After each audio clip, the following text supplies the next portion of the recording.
குழந்தைக்கு செல்ஃபிஷ் எப்படி வருது தெரியுமா? நீங்க அந்த குழந்தைக்கு மட்டுமே பண்ணிட்டு இருக்கீங்க, மத்தவங்கள பத்தி யோசிக்காம.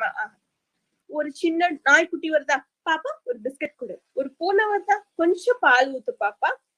அப்ப அந்த குழந்தை என்ன நினைக்கும்னா, ஓ நாய்க்குட்டிக்கும் நம்ம சாப்பாடு கொடுக்கணும். அப்ப நீங்க சொல்லணும், பாப்பா நாய்க்குட்டிக்கு வந்து வாய் திறந்து கேட்க தெரியாது, பசிக்குது, நம்ம கொடுத்தா அது சாப்பிட்டுட்டு போகும் அப்படின்னு நீங்க சொல்லணும். ஒரு நல்ல நாள் அன்னைக்கு, பிறந்த நாள் அன்னைக்கு முடியாத இடத்துக்கு குழந்தைய கூட்டிட்டு போங்க. புது ட்ரெஸ் எல்லாம் போட்டு போங்க நான் சொல்ல மாட்டேன். சாதாரண ட்ரெஸ் போட்டு கூட்டிட்டு போய் அந்த குழந்தைங்களை காட்டுங்க.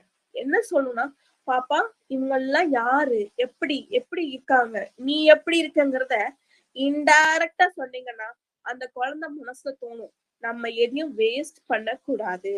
சாப்பாடா இருந்தாலும் சரிதான், பொருளா இருந்தாலும் சரிதான், எதுவா இருந்தாலும் சரிதான், அதை வேஸ்ட் பண்ணக்கூடாதுன்னு சொல்லுவாங்க. குழந்தை உங்ககிட்ட ஒரு விஷயம் சொல்ல வராங்களா, எடுத்த உடனே நோ சொல்லாதீங்க. ஃபுல்லா அவங்க என்ன சொல்றாங்கன்னு முதல்ல கேளுங்க, புரிஞ்சு